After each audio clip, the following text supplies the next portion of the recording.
नमस्कार मंडळी. पाहता क्षणी तुम्हाला कळालं असेल, अगदी खरवसासारखं दाटसर असं हे दही लागलेलं आहे. भांडं उलटं केलं तरी देखील दही किंवा त्यातून पाणी देखील पडत नाही. अगदी सुरीने कापता येईल इतकं वडीदार असं घरच्या घरी डेअरीप्रमाणे आज मी दही तयार केलेलं आहे. चला तर वेळ न घालवता लगेच रेसिपीला सुरुवात करूयात.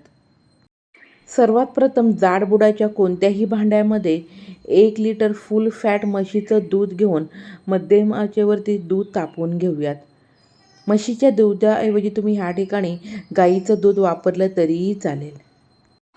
मलईदार दही लावण्याबरोबरच आज मी तुम्हाला नो फॅट दही कसे घरच्या घरी लावावे ते देखील सांगणार आहे. त्यामुळे हा व्हिडिओ कुठेही स्किप करू नका. दुधाला छान उकळी आल्यानंतर आता मंद आचेवरती अजून आपण 15 मिनिटे हे दूध छान तापवून घेऊयात. दुधामधील पाण्याचं प्रमाण जितकं कमी होईल तितकं छान दाटसर डेअरीसारखं दही लागतं. समजा पाण्याचं प्रमाण दुधामध्ये जास्त असेल तर दही लावल्यानंतर त्याला पाणी सुटतं आणि डेअरीसारखं मलईदार आणि दाटसर असं दही घरच्या घरी देखील लागत नाही. फक्त मातीच्या भांड्यामध्ये दाटसर दही लागतं असं नाही, तर कोणत्याही स्टीलच्या भांड्यामध्ये दही लावलं ना ते देखील डेअरीसारखं छान घट्टसर असं लागतं. सुरुवातीला सांगितल्याप्रमाणे दूध तापवण्यासाठी जाड बुडाच्याच भांड्याचा वापर करावा. मध्ये मध्ये दूध अशा प्रकारे हलवून घेतल्यामुळे दूध अजिबात खाली लागत देखील नाही.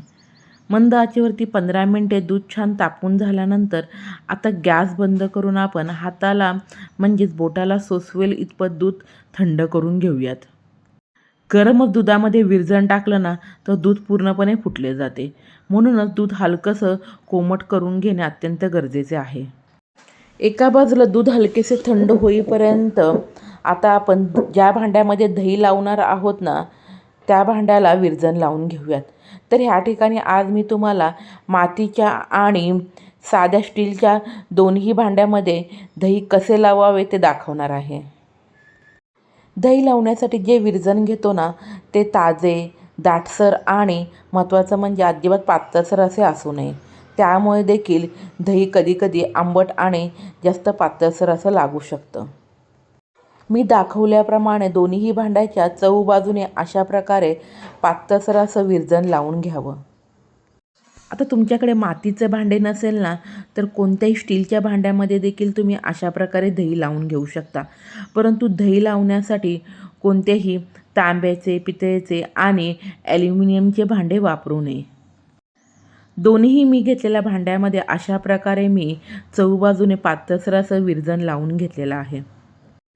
एका बाजूला विरजण लावेपर्यंत दुसऱ्या बाजूला बोटाला सोसवेल इतपत दूध देखील थंड झालेलं आहे.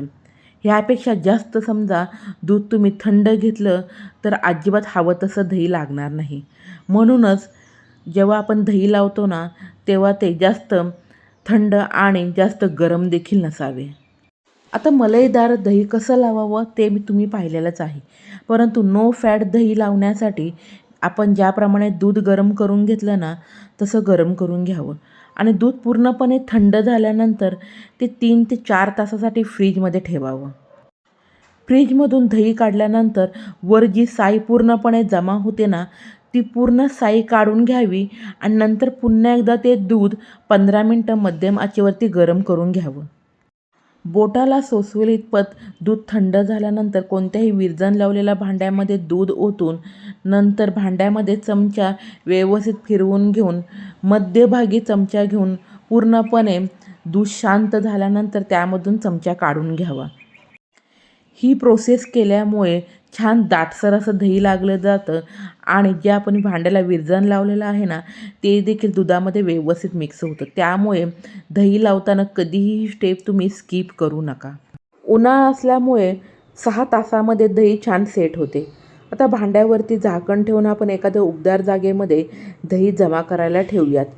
हिवाळ्यामध्ये रात्रभर भांडे एखाद्या उबदार जागी ठेवावे कारण की उन्हाळ्यापेक्षा हिवाळ्यामध्ये दही जमा होण्यासाठी जास्त वेळ लागतो. 6 तासानंतर ही दोन्ही भांडी मी 2 तासासाठी फ्रीजमध्ये ठेवून घेतलेली होती. फ्रीजमध्ये ठेवून घेतल्यामुळे छान दाटसर असं दही तयार होतं. नो फॅट दही म्हणजे फक्त दुधावर जी मलई जमा होते ना ती पूर्णपणे काढून घेऊन नंतर त्याचं दही लावावं. म्हणजेच आपलं नो फॅट घरच्या घरी दही देखील तयार होईल. दोन्हीही भांडी उलटी केली तरी देखील अजिबात त्यातून दही किंवा पाणी देखील पडत नाही. यावरून तुम्हाला कळालं असेल किती दाटसर असं हे दही लागलेलं आहे.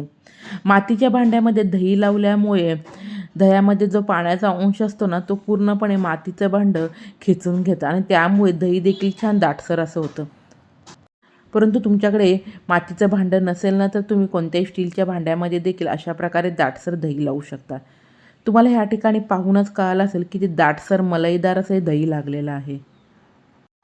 एकदा घरच्या घरी मी दाखवल्याप्रमाणे दही तुम्ही करून पाहिलं ना, तर तुम्ही मार्केटमधून दही आणायचं विसरूनच जाल. डेअरीतील दह्याचे आज आपण ह्या ठिकाणी सर्व राज खुले केलेले आहेत. त्यामुळे आता डेअरीतून दही आणण्यापेक्षा घरच्या घरी अशाच प्रकारे नक्की दही करून पहा आणि तुमचे दही कसे लागले ते मला कमेंट बॉक्समध्ये सांगायला अजिबात विसरू नका. आज फक्त तुम्हाला दाखवण्यासाठी या ठिकाणी मी मलईदार दही लावलेलं आहे. परंतु नेहमी मी नो फॅट दहीच लावते. ते देखील खूप चवीला सुंदर असे लागते. नेहमीप्रमाणे रेसिपी आवडली तर लाईक करा, शेअर करा, माझ्या चॅनलला सबस्क्राईब करा, बेलची घंटी वाजवायला विसरू नका. धन्यवाद.